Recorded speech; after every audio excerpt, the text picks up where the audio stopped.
Good morning. This is Bible for lesson 151. This should be Tuesday, April 21st. And so we are going to be, um, it's a great day and we're going to get things going. This is remember, it's our Bible class. And if you have your Bibles out or if you've started, hopefully you are, it's starting to stick in your memory because you do have a verse quiz that is due by next Monday. So we want to make sure that you remember that you're studying. And so remember that this is, you're either going to give me a call to recite your verses, or you're going to have someone take a video of you reciting your verses, okay? And so we will I'll be looking for that, and so your parents can let me know how they want to do that. But go ahead and have your Bibles, and I'm going to pray, and we're going to say our verses, and then look at our lesson, okay? Heavenly Father, Lord, thank you for today. Thank you for your love and for the fact that you are in complete control. And Lord, we don't know how long this is going to last, but we know that you have everything under control and that you are going to take care of it in your timing. And Lord, help us to rest in that. Be with us in class today and help the students as they memorize these verses to hide them in their heart and to be able to recite them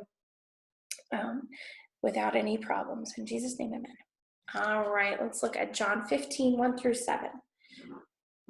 John 15, 1 through 7. I am the true vine, and my Father is the husbandman. Every branch in me that beareth not fruit, he taketh away, and every branch that beareth fruit, he purgeth it, that it may bring forth more fruit. Now ye are clean through the word which I have spoken unto you. Abide in me, and I in you, as the branch cannot bear fruit of itself, except it abide in the vine. No more can ye, except ye abide in me. I am the vine, ye are the branches. He that abideth in me, and I in him, the same bringeth forth much fruit. For without me ye can do nothing. If a man abide not in me, he is cast forth as a branch and is withered. And men gather them and cast them into the fire, and they are burned. If ye abide in me, and my words abide in you, ye shall ask what ye will, and it shall be done unto you. John 15, 1 through 7. I am the true vine, and my Father is the husbandman. Every branch in me that beareth not fruit he taketh away, and every branch that beareth fruit he purgeth it, that it may bring forth more fruit. Now ye are clean through the word which I have spoken unto you. Abide in me, and I in you, as the branch cannot bear fruit of itself, except it abide in the vine. No more can ye, except ye abide in me. I am the vine, ye are the branches. He that abideth in me, and I in him, the same bringeth forth much fruit. For without me ye can do nothing. If a man abide not in me, he is cast forth as a branch and is withered. And men gather them and cast them into the fire, and they are burned. If ye abide in me, and my words abide in you, ye shall ask what ye will, and it shall be done unto you. John 15, 1 through 7. All right, so be working on those and studying those. Pardon me. Today we are looking at how God protects David.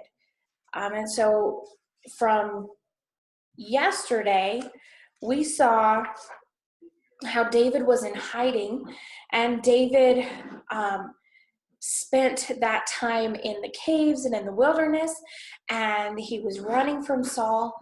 And there was one time that he could have killed Saul. And what did he do instead of killing Saul? He cut off the edge of his robe, his outer coat. It's kind of like my sweater because it's long. It would have been like cutting off part of my sweater, which please don't do.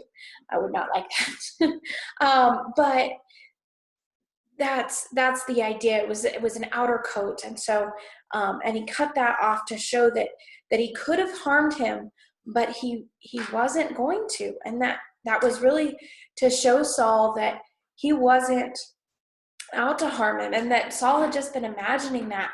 And from that point on, Saul did not chase after David.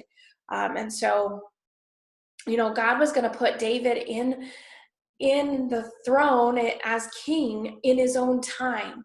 And so David was resting in that, but sometimes he didn't remember. And so we're going to look at a story of a time where he let some emotions get the better of him. And so there was a wealthy sheep owner named Nabal, and he owned 3,000 sheep and 1,000 goats. And David and his men they protected them. The sheep herders would take them out to Carmel, and David and his band of 600 men, they would protect from anything to come in, that none of the sheep were lost, none of the shepherds were killed, which was it was a big deal to have your flocks watched over. And David, being a shepherd, understood that. And so he, instead of being just idle and hiding out in caves the whole time, they were working, they were doing things. And so it was customary for the sheep owners to give food and provisions to those who helped protect their sheep and their sheep herders. And so all winter long, they took care of them, and the shepherds they knew that David and his men were there protecting them. And so David sent 10 men to ask for food. And this was the time, the sheep shearing time, where they had all of the animals back close to the house, and they were shearing off the wool so that they could sell it or weave it or whatever they were doing with it. And that they would also have a big feast, and everyone would enjoy the fruits of their labor from all winter. And so this was the time that David knew that would be probably a good time to ask. And so he sent his men, and they came to Nabal, and they said, we've done all of this to protect you and protect your shepherds and your sheep, and nothing was lost. And so would you kindly give us some food and provisions for David and his men? And Nabal was a selfish man. And so he said, who's this David? The many servants run away from home these days, and their masters are left without them. And why should I take my food and my supplies and give them to someone who's just, who I don't even know? And so he, in his selfishness and in his pride, he did not respond in the way that he should have. And so he refused to give any food. And so they went back, and they returned, and they told David about what Nabal said. And they were all upset because they had worked, they had put their own lives in danger. And this was the response. And David did not stop to ask God, though. And he said, gird on your swords, grab your weapons. After all we've done, this man is going to die. And that's what he said. And so 400 of the men went with David, 200 stayed back to watch their stuff. And they went to show, really, to take vengeance on Nabal because he had wronged them. And so at the same time that they were headed for Nabal's house, a servant, a shepherd, a young shepherd had overheard what Nabal said to those men, and he knew that trouble was coming. And so wisely he went to Abigail, Nabal's wife, and told her what happened. And he said, David and his men weren't lying. They did take care of us. They were like a wall between us and whatever was out there. They were our protectors, and without them, there would have been many things that could have happened. We would have lost sheep or goats. We could have lost our lives. This is terrible. And I'm sure that David and his men are going to come, and they're going to kill everybody here. It's going to be awful. And so Abigail knows that she can't go and talk to Nabal. And plus, he was drunk. He was so so drunk that it wouldn't have been any use talking to him. And there was no way to reason with him. And she had lived with him, this cruel man, for so long that she knew that wouldn't have helped anything. And so she worked quickly, and she told her servants to gather some food. And so this is what she grabbed: 200 loaves of bread, 2 skins of wine, 5 sheep that had been butchered and were ready to be roasted. So already cut up, like the meat, that the steaks that you would put on the grill, or the hamburgers. I don't know what they were making it as, probably like steaks,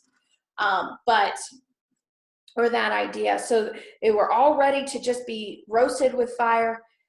Then she added 100 clusters of raisins and 200 cakes of figs. And then she had them put them all on some donkeys, and sent them with her men on ahead, and she came behind on her donkey.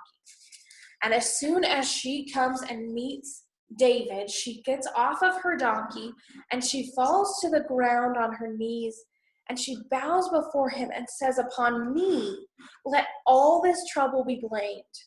And please let me speak to this man of Belial." That she's calling her husband a man of Satan because of his cruelty, that he wouldn't be thinking clearly, and he wasn't doing what was right. This man of Belial, even Nabal. "I am Abigail, the wife of Nabal. Please disregard the unkind words of my husband. His name is Nabal, which means folly, and it suits him very well." She's like, his name means folly, which is foolishness. He's being foolish, and just let me intercede for him, for my family, on his behalf. And forgive his actions, accept my gift of food. My shepherds have told me all that you did to protect them, and so I believe you. We certainly owe you a great debt of gratitude, and so here's the food that you were asking for. And then she says something a little surprising. She says, "Someday I know that you will be the king over Israel. Then you will be glad that you did not avenge yourself by shedding the blood of my husband Nabal and his household." She was helping him see that what he was doing was actually going to bring shame and punishment on himself. And so David was shocked and surprised, and it kind of shook him out of what he had been thinking. He realized that he didn't wait for God, and that he should not have gone after Nabal in this manner. And, even God used Abigail to stop him from making this mistake. And it was just a couple days later that God took care of the problem.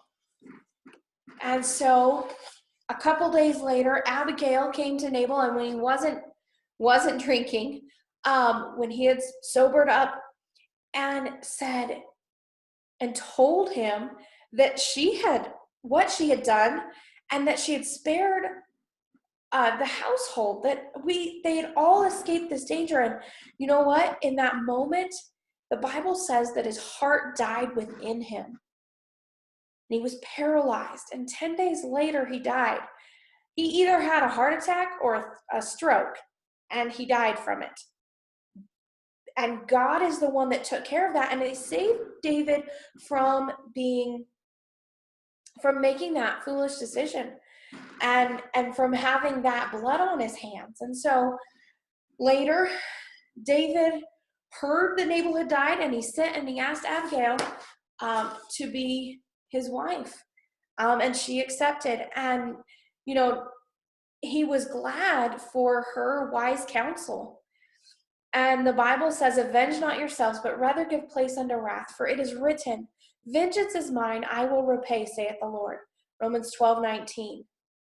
God tells us not to get back at people who mistreat us. We are to let God take care of them in his way and in his time. And that is something that is just, we need to remember that God will take care of things in his time. And we don't have to take things into our own hands. And when we do take them into our own hands, we usually make foolish decisions like David was about to. And so let's remember to turn to God first and not to make those foolish decisions. All right. I'm going to pray, and then I'll let you get to your lessons today.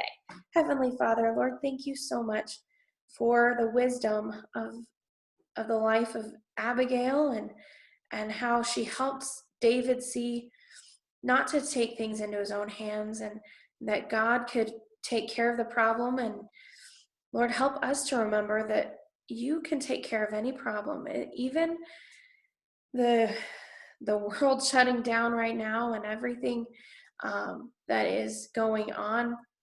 Lord, you're still in control, and we don't have to worry that you're going to lose control of this. This didn't take you by surprise. And Lord, help us to trust in you and to rest in that.